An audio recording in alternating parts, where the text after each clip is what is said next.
आदाब नमस्कार, आप देख रहे हैं मंथन टुडे। मैं हूं आपके साथ ओजमा।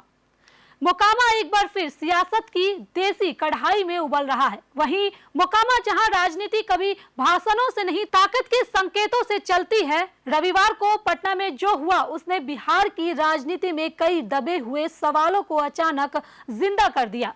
बाहुबली विधायक अनंत सिंह की पत्नी और पूर्व विधायक नीलम देवी अपने दोनों बेटे अभिषेक और अंकित के साथ मुख्यमंत्री नीतीश कुमार से मिले।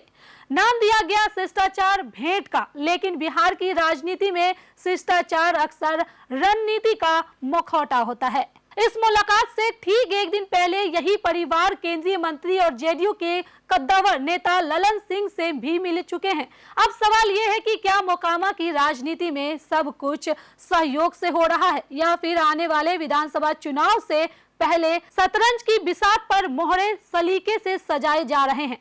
जेडीयू के दो बड़े चेहरों से लगातार मुलाकात ने साफ कर दिया है कि मामला सिर्फ हालचाल पूछने का नहीं है। अनंत सिंह इस वक्त बेऊर जेल में है। दुलारचंद यादव हत्याकांड में गिरफ्तारी के बाद चुनाव लड़े और रिकॉर्ड तौर से जीत भी दर्ज की, लेकिन जेल की सलाखों ने उन्हें विधानसभा से दूर रखा है। शपथ नहीं है, सदन नहीं, लेकिन मोकामा की राजनीति में उनका नाम आज भी सबसे भारी है। ऐसे में सवाल लाजमी है कि अगर बाहुबली विधायक लंबे समय तक मैदान से बाहर रहते हैं तो मोकामा में उनकी सत्ता की परछाई कौन संभालेगा? पिछले कुछ महीनों से इसका जवाब धीरे धीरे सड़कों पर दिखने लगा है। अभिषेक और अंकित गांव-गांव घूम रहे हैं, लोगों से मिल रहे हैं, कार्यकर्ताओं को पीठ थपथपा रहे हैं और बड़े काफिलों के साथ शक्ति प्रदर्शन से भी परहेज नहीं कर रहे। मोकामा की जनता अब देख रही है और समझ भी रही है कि क्या यह यूं ही नहीं हो रहा, यह विरासत की रिहर्सल है, सत्ता के सिंहासन तक पहुंचने का अभ्यास। दिलचस्प यह है कि अनंत सिंह की पहचान भले ही पढ़ाई लिखाई से ज्यादा दबदबे की रही हो, लेकिन उनके बेटे पूरी तरह नए पैकेज में पेश किए जा रहे हैं। नोएडा से पॉलिटिकल साइंस की डिग्री, लंदन की पढ़ाई और फिर मोकामा की मिट्टी में एंट्री। मतलब साफ है, देसी प्रभाव और विदेशी डिग्री का कॉम्बिनेशन।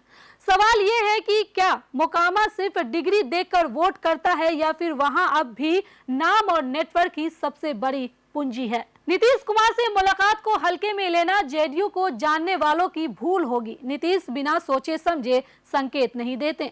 मोकामा जैसे संवेदनशील इलाके में अगली पीढ़ी को आगे बढ़ाने की इजाजत देना या कम से कम दरवाजा खोलना एक बड़ी राजनीतिक चाल हो सकती है। अभी कोई ऐलान नहीं हुआ है, लेकिन बिहार की राजनीति में कई बार खामोशी ही सबसे बड़ा ऐलान होती है। मोकामा में कहानी लिखी जा रही है, किरदार मंच पर उतर चुके हैं, अब बस चुनावी पर्दा उठाना बाकी है।